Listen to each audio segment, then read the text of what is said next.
एक चौथाई ये मामला कुछ रिफ्रेश नहीं, ऐसे लग रहा है 7 बजे से जब से जुड़े अपन ये फिक्स्ड है 0.25 पे, एक टिक नजर नहीं गया। ऐसा कैसे हो सकता है? सो गए क्या लगाने के बाद ट्रेड? यार कोई रिफ्रेश का बटन है क्या अपने घर पे? देखो यार ये खैर 60-61 पॉइंट ऊपर खुलने का इंडिकेशन दे रहा है, सही दिखा रहा होगा। हो सकता है कृष्ण जन्माष्टमी के चलते गिफ्ट निफ्टी में ज्यादातर विदेशी हांडी फोड़ने चले गए हों। ये पॉइंट है। तो ज्यादा वॉल्यूम नहीं होगी, सुबह से लोग लगे हुए तैयारी में, क्रेन वेन लेके। तो मजबूत खुलेंगे, इस तरह की हल्की मजबूती होगी, लेकिन क्योंकि हल्की इसलिए कह रहा हूँ अदरवाइज पॉवेल साहब के स्टेटमेंट बहुत बढ़िया थे। इसका मतलब वीकेंड में कुछ बदला है समीकरण, क्या बदले वो पिच क्लियर से बताएगी। लाइए भाई पिच दिखाइए, स्टेडियम क्राउड ग्राउंड दिखाइए, पहले जरा पिच की चर्चा हो जाए, उसके बाद कुछ बढ़िया स्टॉक्स आज के सेशन के हाईलाइट करेंगे। पिच एज यूजुअल मतलब पिछले कई दिनों से ऐसे ही सख्त बनी हुई है, एकदम टकाटक। हालांकि मॉनसून मुंबई में वापस लौट आया बीच में रुकने के बाद, पर पिच पे ऐसा कोई खास असर नहीं है। इतनी सख्त मामला, तो इतनी सख्त है तो फिर गिफ्ट निफ्टी ऐसा सदा हुआ शुरुआत क्यों कर रहा है? ठंडी सी ऐसा लग रहा है, फील ही नहीं आ रहा है। गिफ्ट निफ्टी जो है थोड़ा सा डरा हुआ है, छुट्टी की मोड में हमको लग रहा है। क्या? एक तो जन्माष्टमी की तैयारियों पे लगा हुआ है, दूसरा वो खाड़ी पे कुछ झंझट चल रहा है, तो उसी कारण फेड का रिएक्शन उतना अच्छा नहीं आ रहा, उसकी वजह से नहीं आ रहा। वरना फेड के रिएक्शन पे तो आज मार्केट एकदम सुपर बुलिश होना चाहिए। और लेकिन मजेदार बात है, जितनी बार फेड रेट कट हुआ उसके मार्केट में तगड़ी बिकवाली भी होती है। वो पढ़ा ही होगा आपने, वीकेंड में खुद चल रहा था। बट जनरली बड़ी न्यूज के साथ ये होता ही है। लेकिन उस बार से और इस बार में 50 हो गया तो एक डिफरेंशिएटर, लेकिन क्या लोग ये भूल रहे हैं कि इससे पहले जितने उदाहरण लोगों ने दिए ना, इसे चार्ट आर्ट बना करके, उससे पहले कभी कोविड जैसा इवेंट नहीं था जो कि इस बार है। वो बहुत सारी इकोनॉमी को अलग तरीके से ड्राइव कर रहा है। इसलिए मुझे नहीं लगता कि हिस्ट्री उस तरह से रिपीट होगी कि एकदम मैसिव सेल ऑफ आ जाए, ऐसा कुछ नहीं हुआ। जो जिसकी वजह से आज मार्केट नहीं चल रहा, मुझे वो ज़्यादा बड़ी चिंता लग रही है कि इतनी बढ़िया खबर में मार्केट रिएक्ट नहीं करा, क्योंकि खाड़ी में थोड़ा सा टेंशन है, क्रूड बढ़ गया 80 के आसपास आ गया, तो ये थोड़ा सा गड़बड़ हो सकता है। अदरवाइज इस बार एक और चीज़ है, पहले क्या होता था गाड़ी एकदम धीमी पड़ जाती थी तो फेड काटने आता था। इस बार क्या हो रहा है, बस वो दिख रहा है आपको 80 मैक्सिमम स्पीड लिमिट है, तो हल्का सा ब्रेक लगा के 80 पे लेके आ रहे हो, गाड़ी पड़ जाए, है ना। इस बार अर्थव्यवस्था वैसी है। ये खतरा जरूर हो सकता है कि आपने जैसे ही काटा इन्फ्लेशन स्पाइक अप होगा, क्योंकि अभी दम बहुत है लोगों के अंदर, रिटेल सेल्स डेटा वगैरह ये सब बताते हैं। तो खैर मार्केट इसीलिए आज हमको आज के लिए कम से कम ये है कि थोड़ा सा चेक्स लगे हुए हैं, देखते हैं क्या होता है दिन के दौरान। हालांकि सेकंड हाफ बहुत इंपॉर्टेंट होगा कि यूएस फ्यूचर्स सेकंड हाफ में कैसे बिहेव करते हैं। तो पिच आज की मतलब आपको 50-50 मौके दे रही है, तेज़ भी खेल सकते हैं या स्लो भी खेल सकते हैं, जैसा आप बोलो। बट थोड़ा डिफेंसिव प्ले हमको तो चलेंगे, आप फार्मा और थोड़ी तेज़ी हो सकती है। ओके, ये लीजिए डिफेंसिव।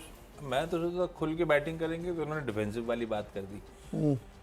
खैर वीकेंड में तो मुझे काफी सारे लाल वाली खबरें भी दिख रही थी, अपन ने आंख बंद कर ली थी उनकी तरफ। क्यों? पर आज सुबह लगा यार कुछ लाल भी जगह नहीं थी, गलती हो गई। अब खैर जो लेके आए उसी के साथ बढ़ेंगे आगे, इक्का दुक्का बदलाव कर देंगे जहाँ पे लगता है कि लाल वाले स्टॉक्स हाईलाइट करने बनते हैं, अदरवाइज अब उस पर नहीं जा रहे। अपन सिर्फ खबरों को लाल हरा कर रहे हैं, ये ध्यान रखिएगा। पहले भारत इलेक्ट्रॉनिक्स स्क्रीन्स पर आएगा और उसके साथ साथ लगा दीजिए ट्रेंड को भी।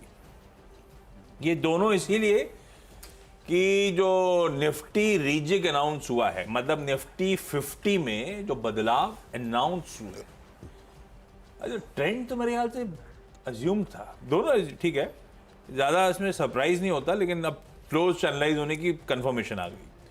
तो दरअसल भारत इलेक्ट्रॉनिक्स और ट्रेंड को निफ्टी 50 में इंक्लूड करा जाएगा। दिवीज लैबोरेटरीज और एलटीआई माइंट्री ड्रॉप कर दी जाएंगे, बाहर निकलेंगे। तो ये वो बेसिकली सेमी एनुअल जो रीजिग होता है, बदलाव अनाउंस होते हैं, उसका पार्ट है। दिवीज लैब जो निकल रहा है, ध्यान रखिएगा, साल 2020 में इंक्लूड हुआ था, और एलटीआई माइंट्री तो हाल का एडिशन है, पिछले साल ही तो इंक्लूड हुआ था, एक साल में बाहर हो रहा है। तो ये दोनों बाहर जा रहे हैं। अब होगा क्या, निफ्टी 50 में आने से वाहवाही तो अलग होती है, कई सारे ETFs, index funds, passive funds Nifty 50 के ETF निफ्टी 50 को फॉलो करते हैं, एम्यूलेट करते हैं, तो जो बाहर जा रहे हैं उनसे पैसा निकलेगा, जो अंदर आ रहे हैं उनमें पैसा आएगा। अलग अलग गेस एस्टिमेट्स हैं। Nuvama alternate and quantitative research कहती है कि 500 मिलियन ट्रेंट में और भारत इलेक्ट्रॉनिक्स में $450 मिलियन के आसपास के इनफ्लोज आएंगे। पर ये चेंजेस इफेक्टिव हैं 30 सितंबर ऑनवर्ड्स, तो वो क्लोजर टू दैट डेट आखिरी दिन वो एडजस्टमेंट्स प्ले आउट होंगे। आज सेंटिमेंट्स वे करना चाहिए, तो शायद खबर अच्छी है दोनों स्टॉक्स के लिहाज से, इसीलिए ग्रीन लेके चल रहा हूं। एक रिपोर्ट कहती है कि BL में ज्यादा अच्छे इनफ्लोज आएंगे, $65 करोड़ के आसपास के, ट्रेंड में शायद $46 करोड़ की। इधर वेज बढ़िया इनफ्लोज आने की तैयारी है, कह लीजिए $500 मिलियन के आसपास के, इसीलिए दोनों ग्रीन करती है। ऐसे ही 2 रीजिक और अनाउंस हुए, नहीं रीजिक तो कई सारे अनाउंस हुए थे। एक तो निफ्टी 50 का हुआ, दूसरा फुटसी ने ऑल वर्ल्ड इंडेक्स का भी रिव्यू अनाउंस कर दिया है, जिसके 23 सितंबर से बदलाव इफेक्टिव होंगे। अब अभी कुछ नहीं होना है, अभी सिर्फ खबर आई है, सेंटिमेंट पॉजिटिव है, फ्लोज चैनलाइज तब होंगे। उनमें बहुत सारी लिस्ट में स्टॉक्स थे, मैं 2 मेंशन कर देता हूं। एक बैंक ऑफ महाराष्ट्र, जो अपन कई बार जब नतीजे आते थे पिछले 5-6 क्वार्टर से इसकी तारीफ कर रहे थे कि ब्यूटीफुल टर्न अराउंड हुआ इस बैंक का। खैर बनता भी है, फुटसी वर्ल्ड कैप इंडेक्स में ये शुमार होता हुआ। और एक डिफेंस प्ले ले लिया मैंने उनमें से, क्योंकि डिफेंस प्ले इसलिए रडार पे वो यूएस में राजनाथ सिंह साहब हैं ही हैं, तो ये स्पेस वैसे ही रडार पर रखनी चाहिए। भारत डायनेमिक्स क्योंकि इंक्लूड हुआ है फुटसी ऑल वर्ल्ड इंडेक्स में, इसमें भी पॉसिबल इन्फ्लोज आने 23 सितंबर क्लोजर टू दैट डेट। आज सेंटिमेंट्स मदद कर रहे होंगे, तो अपन ने निफ्टी 50 के इंक्लूजन्स और selectively FTSE world cap all cap index के इंक्लूजन्स चुन लिए। 4 हो गए मेरे, अभी क्या करता, अलग करता तो फायदा नहीं है। ओके चलो मैं 3 बताता हूँ। 3 में पहला तो जाइडस लाइफ है। इसमें एक खबर ये आई है कि इन्होंने स्टर्लिंग बायोटेक का जो जेवी बिजनेस था परफेक्ट के साथ, परफेक्ट डे, उसको इन्होंने ख़रीदा है, जो कि प्रोटीन फर्मेंटेशन का बिजनेस है। तो ये इनके लिए पॉजिटिव खबर है। लेकिन एक नेगेटिव खबर भी है। नेगेटिव खबर ये है कि इनकी एक दवा है जो अल्सर के ट्रीटमेंट में यूज़ होती है, बावेल मेंटेन में, उसमें अभी तक कंपटीशन नहीं था, लेकिन अब वो दवा लॉन्च की जा रही है तेवा की तरफ से। तो जो एक्सक्लूसिविटी का फ़ायदा इनको मिल रहा था तो वो भी इम्पैक्ट करेगी। तो एक पॉजिटिव खबर है, एक नेगेटिव खबर। आप ग्रीन के साथ जा रहे हो इवेंचुअली, लेकिन मैं पॉजिटिव साथ जा रहा हूँ। मैं पॉजिटिव आदमी हूँ, तो इसलिए पॉजिटिव साथ जाता हूँ।